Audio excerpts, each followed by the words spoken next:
My name's James Griffin and I'm a mechanic for Cannondale Garmin cycling team. Favourite tool in the toolbox is probably a torque wrench. Just with most components these days being carbon fibre, torque setting is really important to make sure things don't slip in the frame, make sure you don't over tighten things and damage the frame. So something like a little torque wrench like this, just so you can double check everything and make sure everything's set as it should be. Most unusual thing, probably fork, spoon and knife.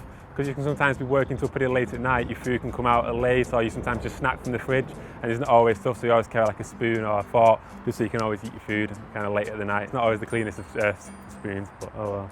You obviously do some very long stints when you're out on stage races. Do you get any time to unwind? It varies and depends on what races you're coming from or what races you're going to. Some races you can end up having quite a bit of time before the race just because logistically it's better to get the riders there, give them a bit of time to rest and get used to, acclimatise to what's going on.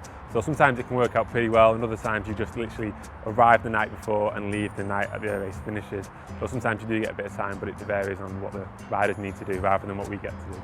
What are your trademark tricks? With most things these days and how high spec things are, there's no real trick to getting it right. The instructions of how to put it together are the instructions.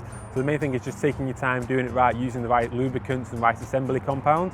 We've said before, with everything being carbon fibre, to use the right assembly compound for carbon fibre, use the right grease for the torque setting. So basically just trying to do it exactly how it's been designed to be done is the best thing, rather than trying to make new tricks and set things up differently. Fussiest rider, again, that can depend on the actual race. Some riders, if the race isn't overly important to them, they can be the most laid back and easy rider you've ever had. If they're from that part of the world or they've trained all year for that race, they can suddenly turn into a little bit of a picky nightmare and suddenly want things changing and readjusting, checking over again. So they might ask you to just check something that they might say there might be a noise or a clicking noise from the bike, and you check it over and there's nothing there, but they just wanted you to have a second look. It's more just for their peace of mind to know that everything's been done because they've trained so hard for it, they want it to be just right. Strange request, I think a lot of it can sometimes be with the position of the bike. Sometimes you get a rider who wants his saddle dropping 0.5 millimetre and you look at them thinking 0.5 millimetre, is that something we can really achieve? So you can loosen the bolt, you move something a little bit and you put it back up and then they get back on and they said it feels great. Usually at the end of the race or before the race you've got quite all the day's time to work on the bikes and it works out quite well, but usually in the car itself, so sometimes you might get a bike that breaks during the race and you need to repair that bike so the rider can either re-get back on it or they want it back because they've given their spare bike, and a lot of riders these days want their power cranks, they want their sensors, they want to be able to get back on the bike they're racing on. So we've had to change shifters when they've crashed, or taking shifters off in the car, so the wheels off the bike, putting re-cabling the bike with the brake cables, connecting the shifters up, making sure everything's straightening mech hangers or replacing mech hangers in the car whilst trying to give bid-ons out. We've changed punchers. So I think that's the difficult days when you get a lot of crashes and it's stressful on the road.